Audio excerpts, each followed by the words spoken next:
Shalom. Wow. Syukur kepada Tuhan kerana diberi kesempatan ini untuk berkongsikan firman Tuhan dengan saudara-saudari semua. Haleluya. Jom kita mulakan. Hari ini, Pastor Chris berkongsikan firman mengenai percayalah pada kerja-kerjanya yang telah selesai. Haleluya.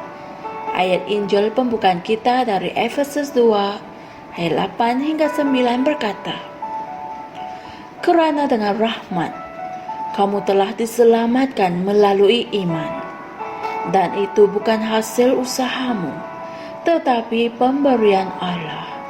Itu bukan hasil pekerjaanmu. Jangan ada orang yang memegahkan diri. Puji Tuhan. Ada orang yang berpendapat bahawa mereka seharusnya diterima oleh Tuhan atau diberkati olehnya atas sebab perbuatan mereka yang baik. Mereka mempercayai kebenaran diri mereka sendiri.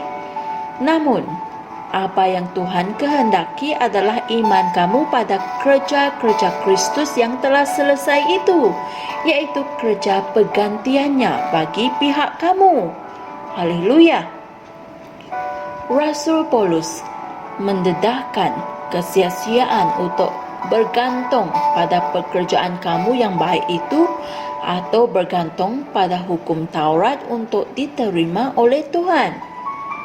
Dia menulis dalam Filipi 3 ayat 8 hingga 9. Malahan, segala sesuatu aku anggap rugi kerana pengenalan akan Kristus Yesus, Tuhanku, lebih mulia daripada semuanya, yang kerana Dia aku telah kehilangan segala sesuatu dan menganggapnya sebagai sampah, supaya aku boleh memperoleh Kristus dan aku berada di dalam Dia, bukan dengan kebenaranku sendiri yang berdasarkan hukum Taurat, melainkan melalui iman Kristus, yaitu kebenaran dari Allah atas dasar iman.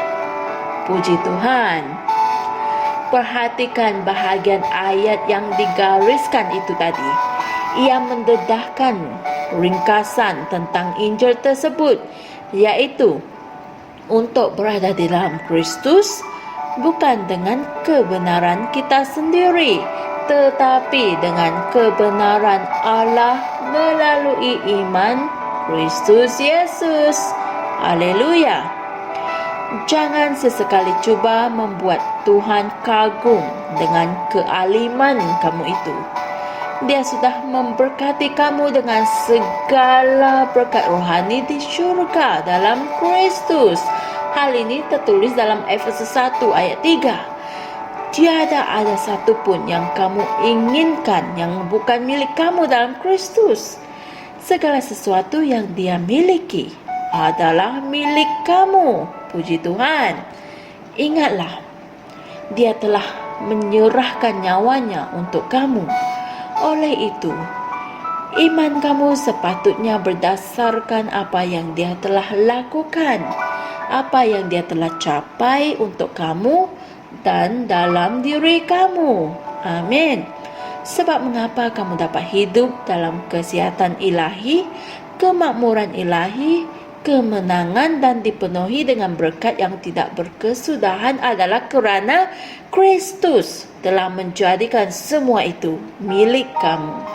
Amin.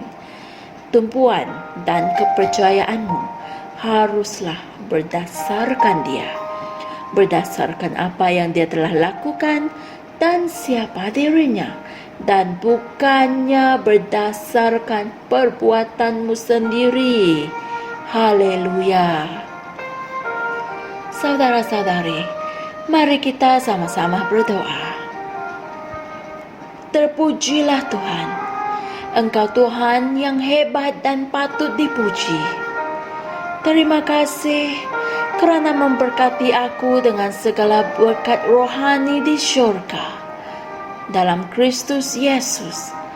dan membuatkan aku memperoleh bahagian dalam warisan orang kudus yang mulia itu dalam kerajaan terang. Hidupku adalah kesaksian mengenai rahmat-Mu, dan hidupku menyatakan kemuliaan-Mu, keunggulan-Mu, dan kebenaran-Mu.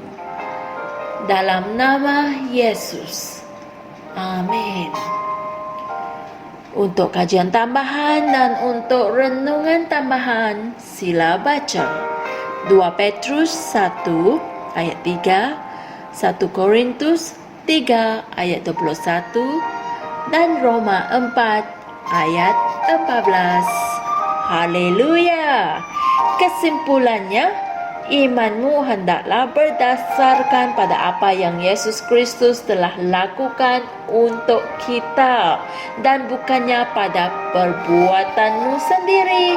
Tidak kira sebaik mana atau sebagaimana alim kerjamu itu, saudara-saudara. Segala berkat rohani dari syurga telah pun diberikan kepada kita. Maka semua yang kita perolehi bukanlah atas perbuatan atau usahamu sendiri, tetapi berdasarkan imanmu pada Yesus Kristus. Puji Tuhan. Jumpa lagi esok untuk satu lagi perkongsian firman yang indah. Tuhan berkati. Kami percaya saudara-saudari semua telah diberkati dengan perkongsian firman dari Rhapsody Reality. Bagi sesiapa yang ingin menjadikan Yesus Kristus sebagai Tuhan dalam kehidupanmu, kamu boleh mengucapkan doa ini bersama dengan saya. Ya Tuhan Allah, aku mempercayai Yesus Kristus, Anak Allah yang hidup dengan sepenuh hatiku. Aku percaya Dia telah mati untukku dan Allah telah membangkitkan Dia dari kematian. Aku percaya Dia hidup hari ini. Aku mengaku dengan mulutku bahawa Yesus Kristus adalah Tuhan dalam hidupku mulai dari hari ini. Melalui Dia dan di dalam nama-Nya, aku mempunyai kehidupan yang kekal. Aku telah dilahirkan semula. Terima kasih Allah kerana menyelamatkan jiwaku. Aku sekarang adalah anak Allah. Haleluya. Tahniah, sekarang kamu telah menjadi anak Allah. Untuk apa-apa sebarang pertanyaan atau untuk mendapatkan lebih banyak maklumat mengenai bagaimana untuk bertumbuh sebagai seorang Kristian, anda semua boleh hantar mesej di akaun Facebook kami atau email kami di tni.msia@gmail.com. Sekali lagi, tni.msia@gmail.com. Tuhan berkati anda semua.